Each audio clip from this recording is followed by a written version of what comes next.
በስመ አብ ወወልድ ወመንፈስ ቅዱስ አሐዱ አምላክ አሜን። የምሕረት የቸርነት የይቅርታ ባለቤት እግዚአብሔር አምላካችን ምሕረት ቸርነት ይቅርታ የአባትነት ፍቅር ሳይለየን ይህን ጊዜ ስለባረክልን ስለቀደስክልን በዚህ በተከበረ ቀን በፊት እንድንሆን በአንድ ላይ እንድናመልክ እንድንዘምር እንድንቀድስ እንድናስቀድስ የረዳህን የሰበሰብከን ከያለንበት ፍቅር ያልተለየን አምላካችን እግዚአብሔር ክብር ምስጋና ውዳሴ ላንተ ይሁንልን። እንግዲህ እዚህ ከሰበሰብከን ከጠራህን ዘንዳ እስካሁን በነበረው ጊዜ እንደባረከን ሁሉ ቀሪውን ደግሞ በቃልህና በሀሳብህ እንድትባርከን ፈቃድ ይሁንልን። በሕይወታችን እንድንሆንልህ በምንፈልገው መልክ አንተ እንድታስተምረን ጊዜና ቦታውን አሳልፈን ለአንተ እንሰጣለን። ክብርና ምስጋና ለተቀደሰው ስም ይሁን ዛሬም ዘወትርም ለዘላለሙ አሜን። እንደምን አረፈዳችሁ? እንደምን አላችሁ? ዛሬ እንግዲህ በኢትዮጵያ ኦርቶዶክስ ተዋሕዶ ቤተክርስቲያን መካከለኛ ጾም ነው። ደብረ ዘይት ይባላል እና ቀኑ የተሰየመው ጌታችን መድኃኒታችን ኢየሱስ ክርስቶስ ትምህርት በሰጠበት ተራራ ነው እና የዛሬው ትምህርት ወንጌል አጠቃላይ 5 ምዕራፍ የሚያጠቃልል ወንጌል ነው። ከምዕራፍ 22 የማቴዎስ ወንጌል ምዕራፍ 22 ጀምሮ ቁጥር 18 ጀምሮ ምዕራፍ 22፣ ምዕራፍ 23፣ ምዕራፍ 24፣ ምዕራፍ 25 በሙሉ የደብረ ዘይት ዕለት የተሰጠ የደብረ ዘይት ቦታ ላይ የተሰጠ ነው። ዕለት አይደለም፣ የደብረ ዘይት ቦታ ላይ የተሰጠ ትምህርቱ የተሰጠው የመጨረሻው ሳምንት ከሆሳዕና ቀጥሎ ባለው ማክሰኞ ነው። ከዛ በኋላ ጌታችን ኢየሱስ ክርስቶስ በአደባባይ ትምህርት አልሰጠም እና ይሄ ትምህርት የጌታችን የመድኃኒታችን የኢየሱስ ክርስቶስ የአደባባይ ትምህርት ማጠናቀቂያው ነው እና በዚህ ትምህርት ውስጥ የዚህ የዛሬ ወንጌል መነሻ የሆነው ደቀ መዛሙርቱ ከቤተ መቅደሱ ጠዋት ወደ ቤተ መቅደሱ ሄደ እና በለሷ ደርቃ የደረቀችው ማክሰኞ ነው። የበለሷ መድረቅ አየ። ማነው ጴጥሮስ ትናንት የረገምካት በለስ እኮ ደርቃለች አለው።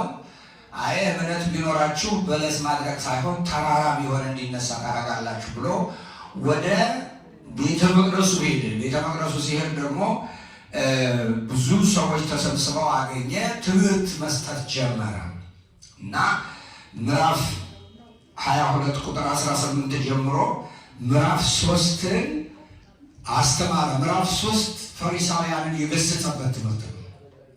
ፈሪሳውያንን እናንተ ግብዞች፣ ላይ በላይ አማኝ የምትመስሉ ነገር ግን ውስጣችሁ ሽፍታ የሆነ አመፀኞች እያለ ላውን እንደው መልካም መስላችሁ የምትታዩ ውስጣችሁ ግን በጣም እግዚአብሔርን የሚያስቀይም ለማህበረሰብም ለራሳችሁም የማትጠቅሙ ናችሁ በማለት በጣም ኃይለኛ ትምህርት ሰጠ።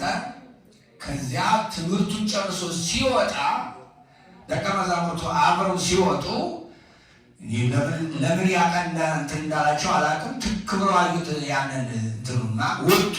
ያ የመጨረሻቸው ነው። አቤት ይሄ ቤተ መቅደስ ሲያምር!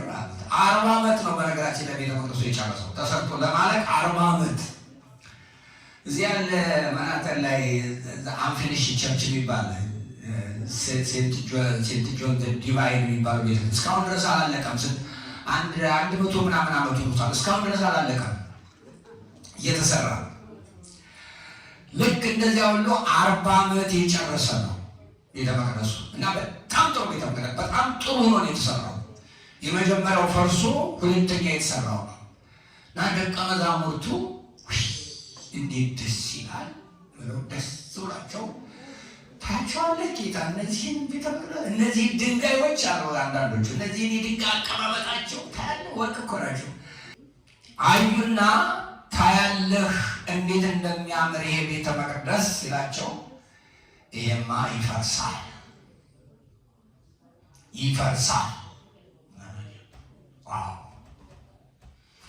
እሱ ከመቅደስ ሲወጣ ከደቀ መዛሙርቱ አንዱ ስሙን አልጠቀሰውም፣ መምህር ሆይ እንዴት ያሉ ድንጋዮች እንዴት ያሉ ህንፃዎች እንደሆኑ ታያለህ?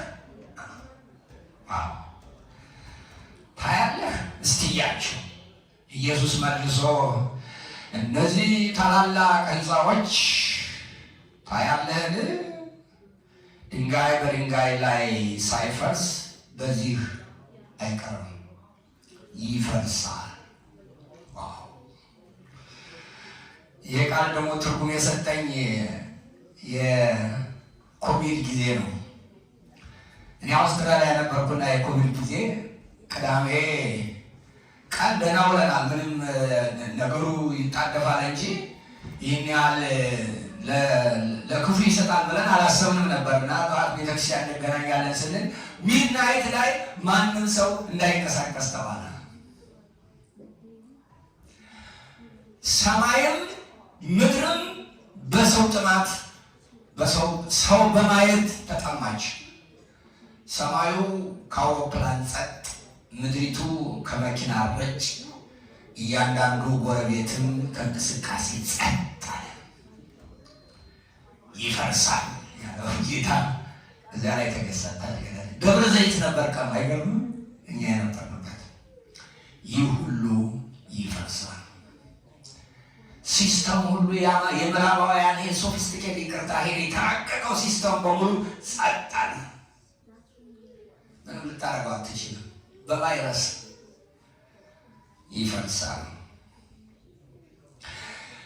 ትልቁ ተስፋ ክርስትና ይህ ዓለም ቢፈርስ እንኳን ሌላ የማይፈርስ የማያልፍ ዓለም አለ ብሎ ማስተማር ነው። ይሄኛው ፈራሽ ዓለም በማይፈርስ ይተካል። ይሄኛው ፈራሽ ሕይወት በማይፈርስ ይተካል። ይሄ የኛ አካል እንኳን ፈርሶ በሌላ በማይፈርስ ዘላለማዊ በሚባል ይተካል የሚል ተስፋ ነው። የጌታም ትምህርትና የጌታ ደቀ መዛሙርትም ሀሳብ የጌታ ደቀ መዛሙርት ሲከተሉ ጀምሮ መኖር ነበር የሚፈልጉት። ጌታችን መድኃኒታችን ኢየሱስ ክርስቶስ ደግሞ የሚኖርበት የአኗኗር ስልት የተለየ ነው ነው የሚለው። ይሄ ነው ልዩነታችን። በእግዚአብሔርና በእኛ መካከል ያለው ልዩነት ይሄ ነው። እኛ በዚህ ምድር ተመችቶን ደልቶን በምንም አይነት ያለመሞት መብት እንዲሰጠን ብለን ነው የምንለው። እሱ ደግሞ አይሆንም ነው እና ደቀ መዛሙርቱ አሁን ጠየቁ። ጥያቄው ይህን ከነገራቸው በኋላ ይፈርሳል? አዎ ይፈርሳል። እርግጠኛ ነህ? አዎ። ይሄን የመሰለ ቤተ መቅደስ የሚፈርስ ከሆነ ሌላ ነገር መፈጠር አለበት ነው ጥያቄው። እንደሱ ነው። ይሄ የሚፈርስ ከሆነ የሆነ ነገር መታወቅ አለበት። ይህን ያህል ቤተ መቅደስ የሚፈርስበት ምክንያት ምሳሌ መኖር አለበት። ምክንያት እንዴት አድርገን ለዓለም ልናስረዳ እንችላለን? ይህ ዓለም የሚያልፍ ከሆነ ነው ጥያቄው። እንዴት ነው ዓለም ሊረዳን የሚችለው? ለማያልፍ ዓለም እንዲዘጋጅ የምናደርገው ይህንን የሚያልፍ ዓለም እንዴት አድርገን በምን ብናስረዳው ነው? ከዚህ ከሚታይና ከሚጨበጥ ዓለም ጋር የተጣበቀ ማህበረሰብና ማንነት እንዴት አድርገን አውጥተን ከመንግስተ ሰማያት ጋር እናገናኘው ነው። እየሰማችሁኝ ነው? 3 ነገሮችን ገልጿል። ከዛ በኋላ ሌላ 4 ነገሮች ምሳሌዎችን ገልጿል። ስለዚህ ምን አሉ? መቼ ነው ይሄ የሚሆነው? ምንድነው ምሳሌውና ምክንያቱስ አለ። 3 ነገሮችን በዚህ በምናየው በምንጨብጠው በምንዳስሰው ዓለም ውስጥ ዓለም የሚንቀሳቀስባቸው የዓለም ምሰሶ የሆኑ 3 ነውጦችን ተናግሯል ጌታ። የመጀመሪያው የሃይማኖት ነውጥ ታያላችሁ። የሃይማኖት ነውጥ ታያላችሁ። በዚህ የሃይማኖት ነውጥ የሚናወጠው በምን ምክንያት ነው? ምክንያቱ ምንድን ነው? እምነትን ወይም ሃይማኖትን ለግል ጥቅምና ክብር ማዋል ከሚመለከው አምላክ ዓላማና ፈቃድ ውጭ በማድረግ የክህነት ስልጣንን ለሌላ ሹመት የሚጠቀሙ በማህበረሰቡ በእምነቱ ማህበረሰብ መካከል ይገኛሉ። በዛን ጊዜ ኢየሱስ መልሶ እንዲህ አላቸው፣ ማንም እንዳያስታችሁ ተጠንቀቁ። ብዙዎች እኔ ክርስቶስ ነኝ እያሉ በስሜ ይመጣሉና ብዙዎችን ያስታሉና። ምን ማለት ነው? የስህተት ትምህርት በምድር ላይ ይነግሳል።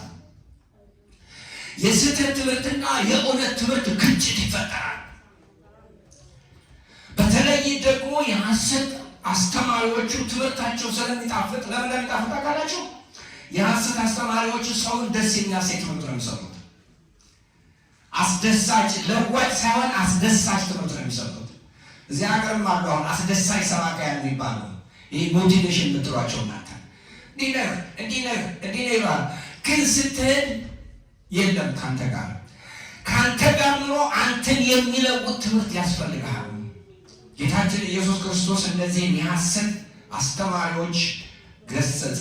ከዚህ ተጠንቀቁ አላቸው። ተጠንቀቁ ከምን? ከሐሰት ትምህርት። ከሐሰት ትምህርት የሐሰት አስተማሪዎች ባሉበት ዓለም ውስጥ ፍቅር አይኖርም። ፍቅር ከብዙዎች ትቀዘቅዛለች። ጠብ፣ ጥላቻ ይፈጠራል ይላል። አመፀኛ ወገንና የእግዚአብሔርን ሕግ ለመስማት የማይወድ የሐሰት ልጆች ናቸውና ባለራዕዮችን አትመልከቱ ይላሉ።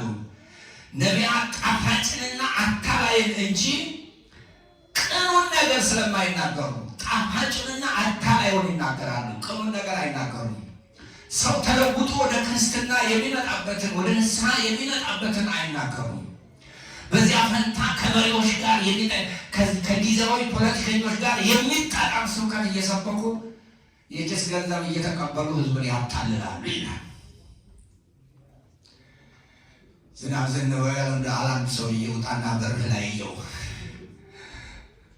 ስለዚህ ዛሬ በምድራችንም ይህንን ማየት ትችላላችሁ።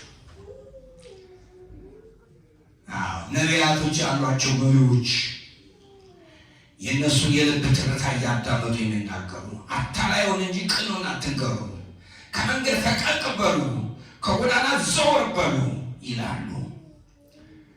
አታድክመኝ፣ አትበለኝ፣ እንደዚህ እየበለጸኩ ነው እያደኩ ነው፣ ተው አትናገረኝ፣ እውነት የሆነውን ነገር አውዬ ነው ይላሉ።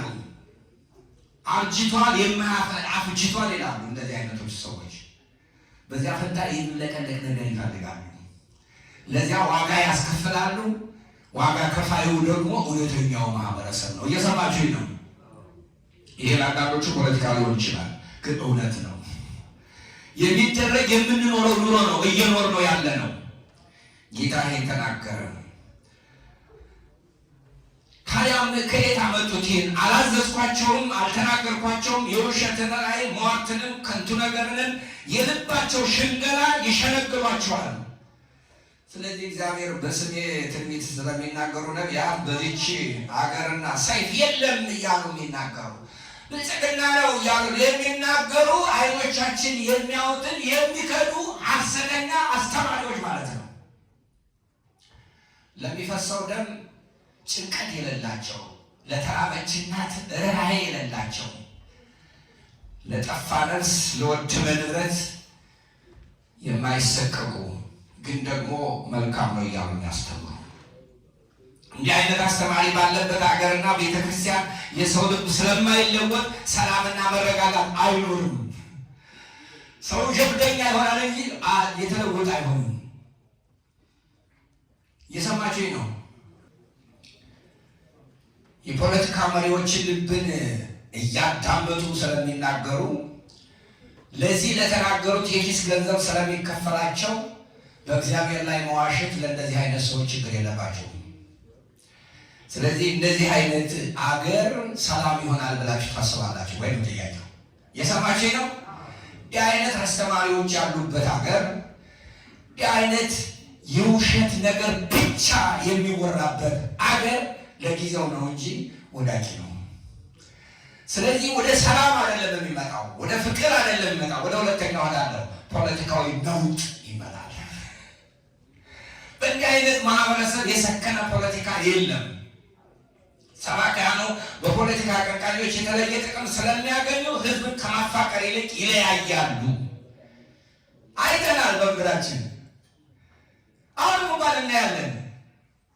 አንዲት ሀገር ከፋፍለን ሶስት አይነት ሲኖዶስ፣ የኦሮሞ ሲኖዶስ፣ የትግሬ ሲኖዶስ ያባለ ከፋፈሉን እኮ ፖለቲከኞቻቸውን እያዳመጡ። አሳዛኙ ነገር ግን እንዲህ ባለበት ምድር ላይ አሁን እናቶች በረሃብ ይሞታሉ። አሁን ሰላም የለም፣ አሁን ፍቅር የለም። ስለዚህ ምን ይላል? ህዝብ በህዝብ ላይ፣ መንግስትም በመንግስት ላይ ይነሳል። ህዝብ በህዝብ ላይ፣ መንግስትም በመንግስት ላይ።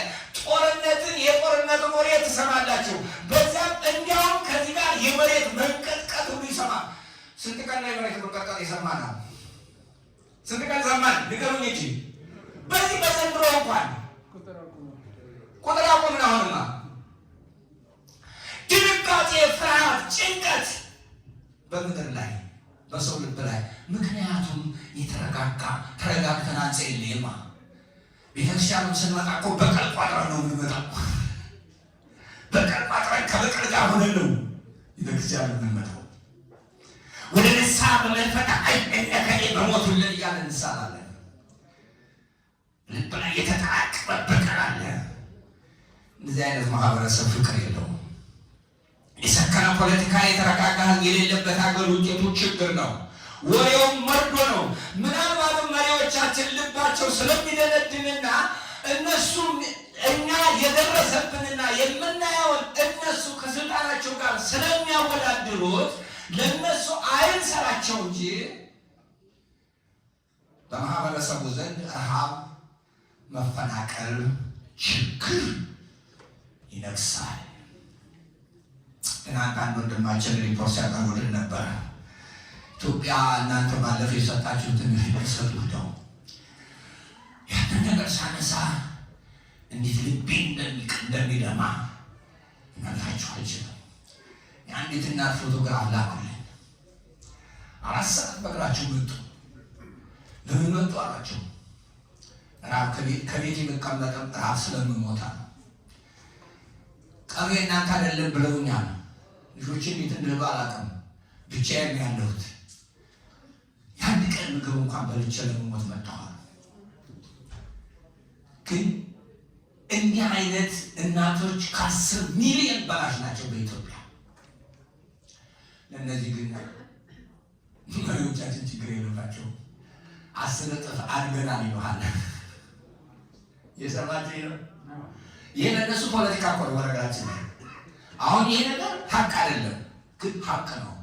እኔ ያየኋትን እናትን የተናገርኩት የ7 ወር እርጉዝ 4 ሰዓት በእግሯ መታ የምትበላው አታ የተመለሰች ሪፖርቱን የመጣልኝ እኔ ያየሁትን ነው። የምንኖረውን ነው፣ ህዝባችን የሚኖረውን ነው የምነግራችሁ። ሐሰተኛ አስተማሪዎች፣ አጭበርባሪ ሰባክያን ባሉበት የሌለ ነቢይነት የሚሉ ሀገር የሚፈጠረው እንዲህ አይነት ነው። ፖለቲካ ነውጥ ባለበት ሀገር የሰው ልጅ አይምሮ አይሰራም። የፈጠራ ነገሮች ይቆማሉ። ፈጠራ ነገር ከሌለ ደግሞ ኢኮኖሚ የለም። ኢኮኖሚ ከሌለ ደግሞ የኢኮኖሚ ነውጥ፣ ረሃብ፣ ቸነፈር ይፈጠራል። ያላም ጻፉ። ረሃብ፣ ቸነፈር፣ የምድር መናወጥ በልዩ ልዩ ስፍራ ይሆናል። እነዚህ ሁሉ የምጥ መጀመሪያ ናቸው። ታላቅ የምድር መንቀጥቀጥ በልዩ ልዩ ስፍራ ይሆናል። ቸነፈርም ይሆናል። የሚያስፈራ ነገር ከሰማይ ታላቅ ምልክት ይሆናል። አሁን በኢትዮጵያ ላይ ይሄ ወባ የሚባል ወረርሽኝ የሚባል በምድሩ ተጥለቅልቋል። ዛሬ ሞት ብቻ ነው የምትሰማው። ይሄ ይፈጠራል። በሽብር ጊዜ ሰራተኞች እንደ ልብ መስራት አይችሉም። የሰው አይምሮ በፍርሃት ስለሚዋጥ የፈጠራ ነገር ያቆማሉ። ሰዎች ለሌሎች በመትረፍ ፈንታ የሌሎችን ይቀማሉ። ሰራተኞች ከራሳቸው የተነሳ የመንግስት ሰራተኞችም ሆነ የድርጅት ሰራተኞች በሚሰሩት ነገር በሙያቸው መጠቀም ሳይሆን ሙያቸውን ለአገልግሎት ይሸጣሉ። የአገልግሎት ካልከፈልክ አገልግሎት፣ ምክንያቱም ድህነት ነው፣ ረሃብ ነው፣ ችግር ነው። ይሄ ይሆናል እና ታዲያ በዚህ ጊዜ ምን እንሆን? ይሄ የኛ ድርሻ ምን ይሆን? ሶስት ነገሮችን ነግሬ ለመድማት ነው። በዚህ ጊዜ ምን ይፈጠራል? ስደትና ሰማዕትነት በክርስቶስ። በዚህ ጊዜ እውነተኛ ሆነህ ከተገኘህ አትኖርም፣ አይነቅህ። እውነተኛ ሆነህ ከተሳደድክ አይነቅህ። እንዲህ ነው ዓለሙ። ዓለሙ ይሄ ነው ስራው። እውነተኞችን ማሳደድ፣ በክርስቶስ የሆኑትን ማሳደድ፣ መግደል። ይሄው መምህሩ ሲያስተምሩ ብድግ አድርጎ ገደላቸው ከነ ተማሪዎቻቸው። ጨፈጭፈሃል በየሄድክበት። ገዳም ሆነህ እንኳን ማምለጥ አትችልም። ገዳም ሆነህ እንኳን በመድፍና በፈንጂ ይቀጠቅጥሃል። በእንደዚህ አይነት ጊዜ እውነተኛ መሆን ያስጠቃል። በተለይ ክርስቶስን ከለበስክና እውነተኛ ከሆንክ በሐሰተኞች መካከል አንዳንድ ጊዜ ጅብ ይሉሃል፣ ሌላ ጊዜ እብድ ይሉሃል፣ አንዳንድ ጊዜ ይንቁሃል። ይህም ሁሉ አልፈህ ከሄድክ ደግሞ ይገሉሃል። እንዲያ ነው የሚለው መጽሐፉ፣ ይገሉሃል። ስለዚህ አንተ ምን ማድረግ አለብህ? በርታ፣ ከእውነት ወደ ኋላ አትበል፣ ፊት ለፊት ተጋፈጥ። ምክንያት ይሄ አንተን እንዲህ የሚያደርግህ ይፈርሳል። በአንተ ላይ እጁን የዘረጋ እጅ ነገ ይቆረጣል። አንተ ግን በንጉሱ ፊት በመዝሙር በቅዱሳን ታጅበህ በመላእክት ትጓዛለህ። አዎ ያ እውነተኛ የፍርድ ቀን ይመጣል። አዎ ያ ጉቦ የሌለበት አጭበርባሪዎች የሌሉበት ያ ቀን አለ። ምሳሌዎች አሉ። አዎ በእምነት ቦታዎች ላይ የማያምኑ ሰዎች ሲቀመጡ በዚያን ጊዜ ይሄ እንደሚሆን ተጠንቀቁ ተብሏል። ተጠንቀቁ። አንዳንዶቹ አጭበርብረዋችሁ ምናልባት የእነሱ ደጋፊዎች ሊያደርጓችሁ ይችላሉ። እውነታቸው ሲገለጥ ያንተ ጠላት ነው ሊነሱ ይችላሉ። ስለዚህ በዚያን ጊዜ እንግዲህ በነቢዩ በዳንኤል የተባለው የጥፋት ርኩሰት በተቀደሰው ስፍራ ቆሞ ስታው ያን ጊዜ አንባቢው ያስተውል። በትልቅ ቦታ ላይ ትንሽ ሰዎች ሲቀመጡ ያን ጊዜ አንባቢው ያስተውል። ያን ጊዜ አንተ አስተውል። ታዲያ ወደዚያ አትቀስር። እነሱ ስራቸው ነው፣ ለዚህ የተመደቡ ናቸው። አንቺ ግን ክርስቲያን ከሆናችሁ ሕይወታቸውን ለእግዚአብሔር አስረክቡ። እንደዚህ ነገር ግን ቀደም ተፈጽሟል። የኖህ ዘመንም እንደዚህ ነበር። በዚያ ጊዜ አታላዮች ነበሩ፣ ግን ጻድቅም ነበሩ። ኖህ ብቻውን ተረፈ። አንተ ኖህ ሁን።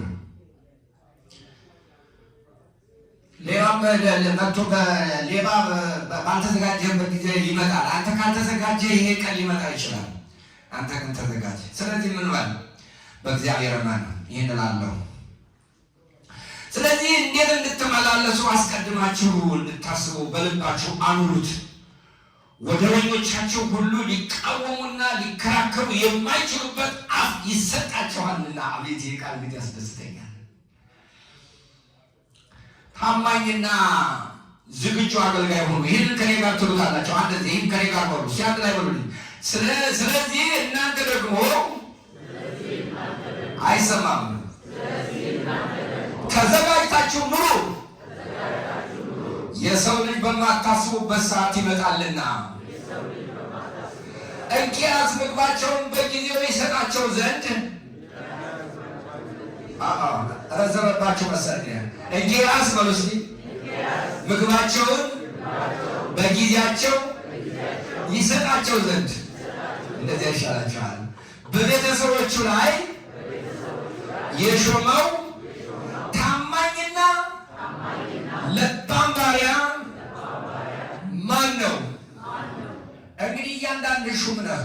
በቤተሰብህ፣ በስራ ቦታ፣ በቤተ ክርስቲያን መነኩሴውን፣ ጳጳሱን፣ ምዕመኑን ሁሉም የስራ ቦታ አለህ። ባለህበት ተጠንቀቅ፣ ተዘጋጅ። የሰማችኝ ነው። ይሄ ጊዜ አይቀርም። ተዘጋጅ። ፍቅረኛውን አንተ ሌላው በበቀል ላይ አትሄድ። በቀለኞች ራሳቸው ጉዳይ ነው። አንተ የእግዚአብሔር ልጅ ነህ። ደግሞ ያለ ወንድሞች ሆይ ስለ ዘመናት ስለ ወራት ምንም እንድጽፍላችሁ አያስፈልጋችሁ። የጌታ ቀን ሌባ በሌሊት እንደሚመጣ እንዲሁ ይመጣልና ይመጣ ዘንድ ራሳችሁ አጥብቃችሁ አውቃችኋልና።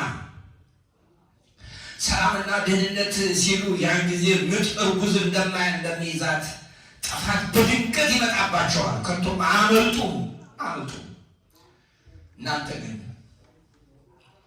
እናንተ ግን ወንድሞች ሆይ ቀኑ እንደ ሌባ ይደርስባችሁ ዘንድ በጨለማ አይደላችሁ።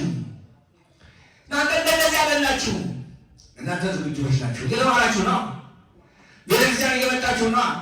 እያስቀደሳችሁ ነው። እየቆረባችሁ ነው። እየሰማችሁ ነው። እናንተ እንደዚህ አይደላችሁ። ተጠንቀቁ። አንተ ከፖለቲከኛ ጋር አትነዳ። አንተ ክርስቲያን ነህ። እንዲህ ስለ ሀገርህ ስለ ወገንህ አትስራ እያልኩ አይደለም። እውነተኛ ሆነ ስራ፣ ትክክለኛ ሆነ ስራ። አጭበርባሪ ፖለቲከኛ ሀገር አጥፊ ነው። እውነተኛ ፖለቲካ ግን አገር ገንቢ ነው። አንተ እውነተኛውን ሆነ። እኛ ከሌሊት አይደለንም ወይም ከጨለማ አይደለንም። እንኪያስ እንንቃ፣ በመጠንም እንኖር እንጂ እንደ ሌሎች አናንቀላፋ። የሚያንቀላፋ በሌሊት ያንቀላፋልና የሚሰክር በሌሊት ይሰክራልና። እኛ ግን ከቀን ስንሆን የእምነትንና የፍቅርን ጦር የመዳንን ተስፋ ራስ ቁር እየለበስ በመጠን እንኑር፣ ለቁጣ አልመረጠንምና። በምን እንኑር? ሁላችሁም በመጠን እንኑር፣ አናባክን። በጌታችን በኢየሱስ ክርስቶስ መዳን ለማግኘት እንጂ። የመጨረሻ ልበልና ይህንን ልደምድም። ታዲያ ይህን የሚያጽናና እንዲህ ታደርግ የሚያደርግ ምንድን ነው? በመለኮታዊ ፍቅር የተወደድክ መሆን ነው። እኔ ጋር ናችሁ። በሰማያዊ ፍቅር የተወደድክ ነው። ያንተን የወደደ አምላክ ጊዜ የማይለውጠው ነው።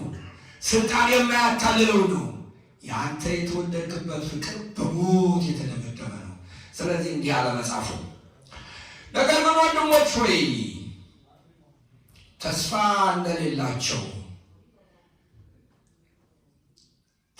እንደሌላቸው እንደ ሌሎቹ ደግሞ እንዳታዝኑ አንቀላፍቶ ስላሉት ታውቁ ዘንድ እንወዳለን።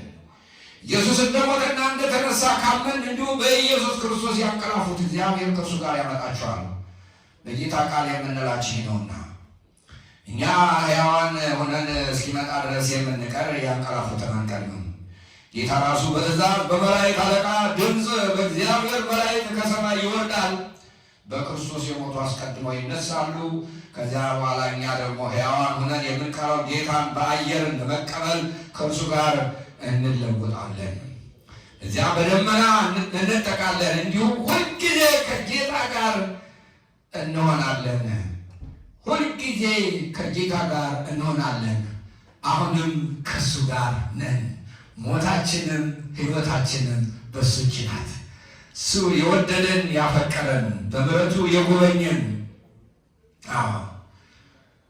እሱ ለዘላለማዊ ሕይወት አዘጋጀን። የጌታ ደቀ መዛሙርት ይፈርሳል ተባሉ፣ ግን ምን ተሰጣቸው? የማያልፍ መንግስት አለ ተባሉ። ይህ ሁሉ ይፈርሳል፣ የማይፈርሰው ዘላለማዊ ንጉሥ ያቋቋ የመሰረተው ሰማያዊ መንግስት አለ። አንተ አንቺ የዚያ አባል ናቸው። ቢፈርስ አትደነቁ፣ ያንተ ቤት ተሰርቶልሃል። የመከረን ያስተማረን አምላካችን ምስጋና ይግባው። ስለሰማችሁ